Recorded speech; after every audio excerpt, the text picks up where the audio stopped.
Captain alias एक तजर्बाकार मल्लाह था। Captain ने अपनी पुरानी कश्ती नेरेडा को साहिल से दूर धकेल दिया। वो तन्हा जा रहा था। मकामी मल्लाहों ने एलियास को खबरदार किया था, उस तरफ मत जाना कैप्टन, वहाँ से कोई वापस नहीं आया। मगर कैप्टन हंसा, जिसने वापसी का सोचा, उसे हिचकिचाते हुए गार में कदम रखा।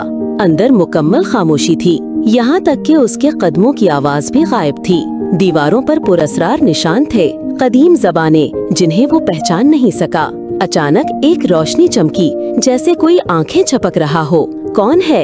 एलियास ने पुकारा, मगर कोई आवाज न निकली। गार के मरकज में एक गोल दायरा था, जिसके बीच में एक आंख जैसा पत्थर रखा था, जामनी रंग की चमकती हुई पत्थर। जैसे ही कैप्टन ने उसे छुआ, उसके दिमाग में आवाज गूंजी, तुमने खामोशी को जगा दिया है। पत्थर के छूने के बाद एलियास को अपने बचपन की झलक दिखाई दी, फिर उसकी बीवी की मौत, बेटी की मुस्कुराहट, तूफानों से लड़ाइयाँ, सब कुछ जैसे वो अपनी जिंदगी का तमाशाई बन गया हो। मगर फिर मंजर बदल गए। वो उन लोगों को देखने लगा जो कभी जजीरे पर आए थे और वापस न जा सके। सबकी रूहें जजीरे की हवा में कैद थी, खामोशी में लिपटी हुई। पत्थर की आंख में कैप्टन से कहा, अगर तुम राज चाहते हो तो अपनी आवाज कुर्बान करो।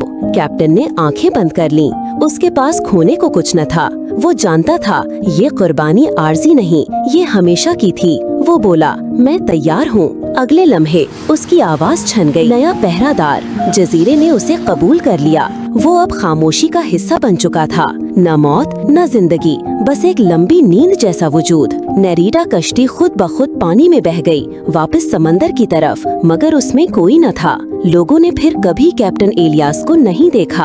आखिरी बाब, अफसाना या हकीकत। आज भी कभी कभार कोई पुराना मल्लाह किसी खामोश जजीरे की कहानी सुनाता है, जहां आवाजें कैद हैं और वक्त सच बोलता है, मगर लोग हंसते हैं, सर हिलाकर चले जाते हैं, क्योंकि वो नहीं जानते खामोशी की सबसे गहरी आवाज सुनाई नहीं देती।